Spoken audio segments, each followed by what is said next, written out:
Happy Sabbath at happy 26th anniversary Tangkalan Revelation. Ito po ang ika-anim na paggunita sa taong 2026. Maraming salamat sa bugtong at buhay na Diyos ng mga Diyos, Panginoong Jesucristo, na pinaka makapangyarihan.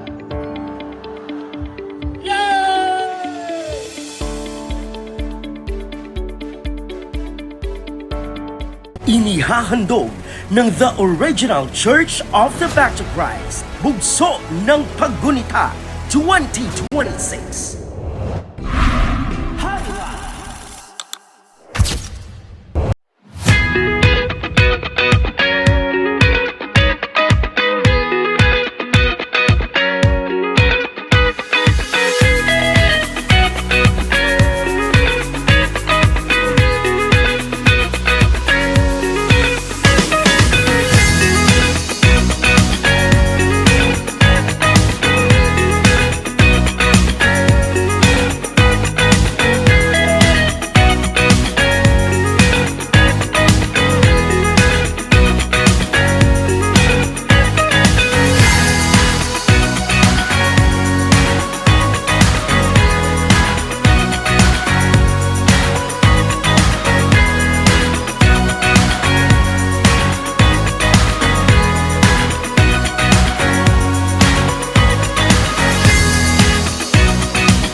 Na po kami ng umaga dito dumating sa Mamburao. Sunod lang po kami nila Ayin, Sister Sita at Nika and Ariana and Cha. Ayan po. See you po.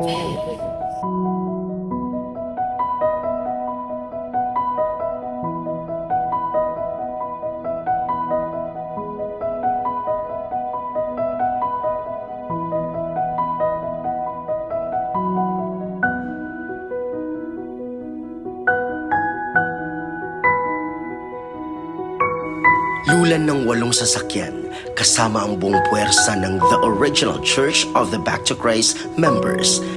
Mahigit sa 80 katao o miyembro ng The Original Back to Christ ang sumama upang suportahan ang ika-6 at ika-7 bugso ng Paggunita 2026 dito sa Mamburao Occidental, Mindoro at kinabukasan sa Bungabong Oriental, Mindoro.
paggamot. Wala. Hanggang ngayon, Paglalagay ang buhay na ako.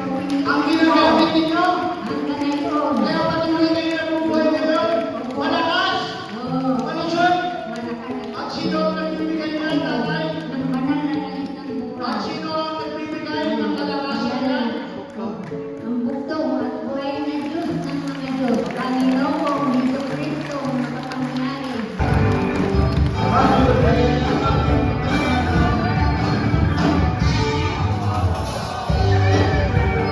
Mga kapatid, napakahalaga na lagi tayo nagbabalik tanaw sa ating nakaraan. Ito ang makapagpapatibay tayo kung ano tayo ngayon. Kung walang sakit, paano ka titibay? Kung walang umalipusta at naninira sa iyo, paano ka mabubuo? Di ba ganyan-ganyan tayo? Kung paano natin nakilala ang bugtong at buhay na Diyos sa mga Diyos, Panginoong Jesucristo. Kung paano siya nagpakasakit kung siya'y pagkatawang tao, nagpakamatay sa kalbaryo ng krus, alang-alang sa ating kaligtasan. Yan gustong makita sa atin na mamuhay tayo na kalarawan ng bugtong at buhay na Diyos sa mga Diyos, Panginoong Jesucristo. Hindi lamang tayo narito para manampalataya lamang, kundi magtiis ng hirap para sa bugtong at buhay na Diyos sa mga Diyos, Panginoong Jesucristo. At sa araw Ang mga daan sa tulong mo,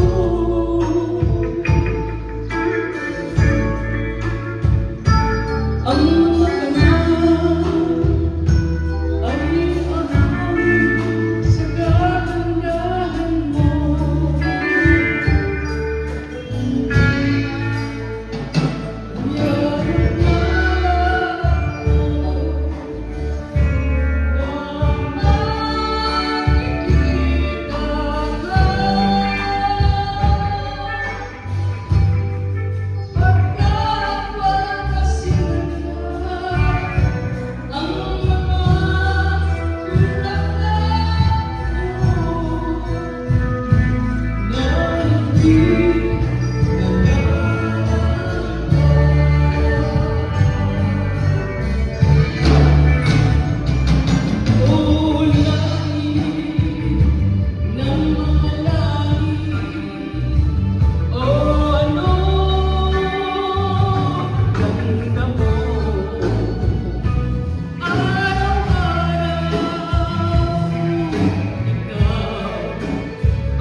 Grabe yung dami ng katutubong yon at makikita ninyo.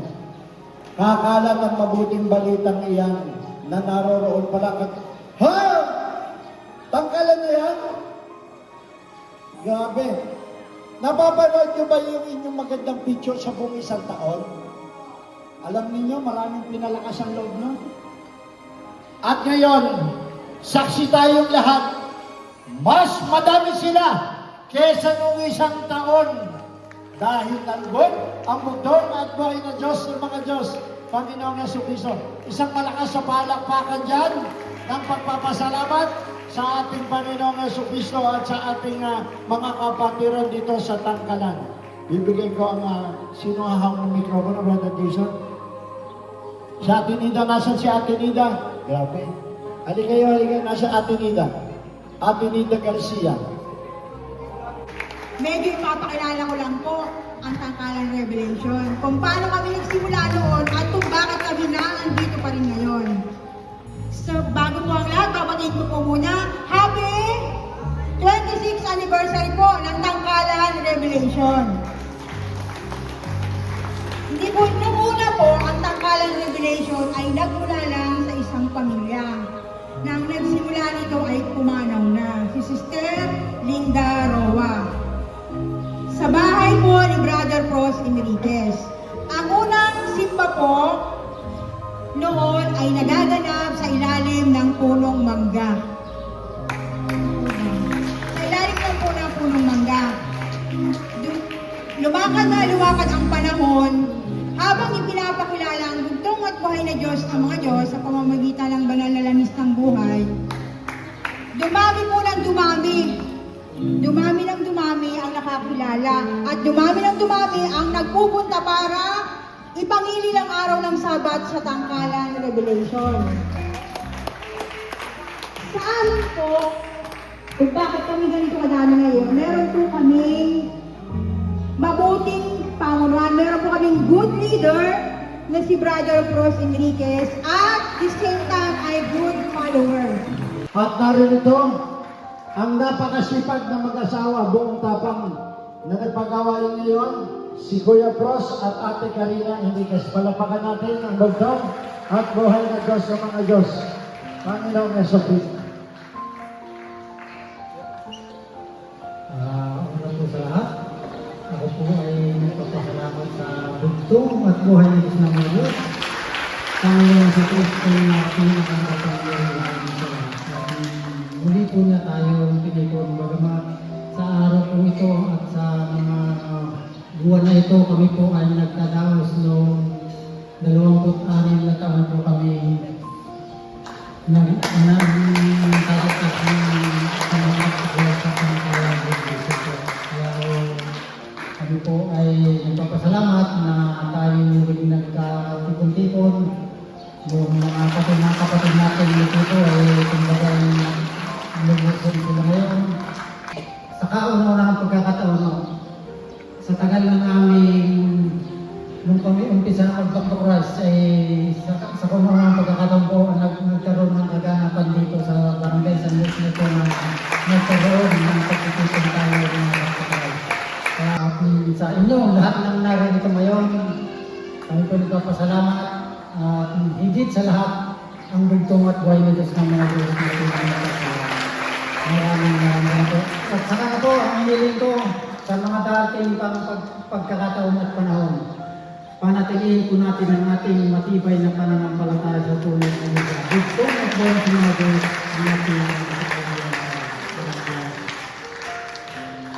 Ako po ay nagpapasalamat sa bugtong at buhay ni Diyos ng mga Diyos. Panginoon sa Kristo ang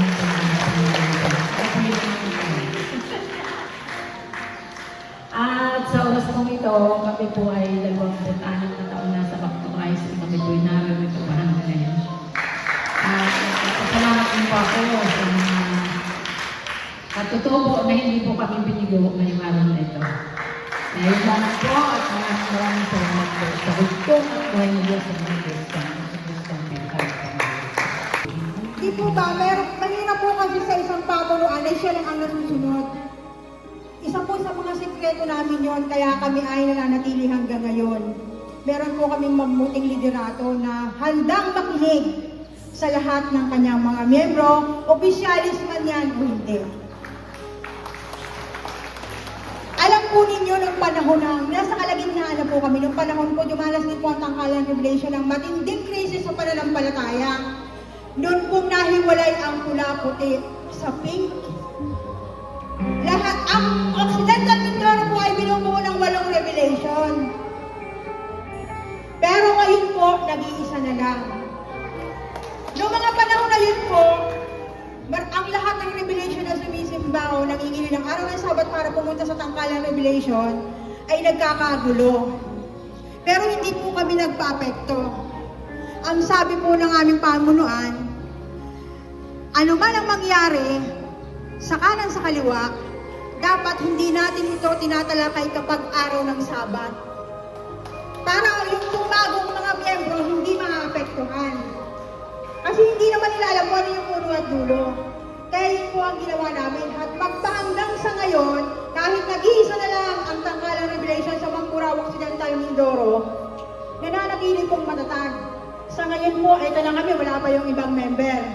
Nagkakaisa at nagkakasundo sa pag-ibig at pananampalataya sa bugtong at buhay na Diyos ng mga Diyos. Panginoon, isang pinakamakapangyahan sa lahat.